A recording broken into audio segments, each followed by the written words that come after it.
আপনি যে কাজটা করেছেন, আমি আবার বলছি, আপনাকে আবার বলছি যে আপনি বঙ্গবন্ধু কন্যার সাথে বেইমানি করেছেন।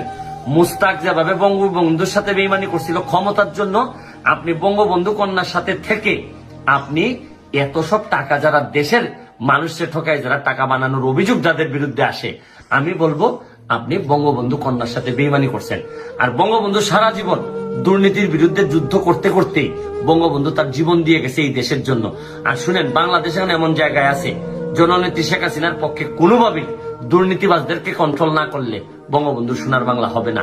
আর এই জন্য যত দূর যাইতে হয়, আমি একজন বঙ্গবন্ধুর আদর্শের সৈনিক হিসাবে যত দূর যাইতে হয় আমি যাব। আপনাদের এই মামলা আইনিভাবে আমি মোকাবেলা করব এবং আমি পুরাপুরি প্রস্তুত আপনাদের এই মামলা মোকাবেলা করার জন্য। মনে রাখেন, স্বাভাবিকভাবে সাধারণত খুব বেশি পাপের গভীরতা না হইলে আমি সাধারণত হাত দিতে চাই না, কারণ আমি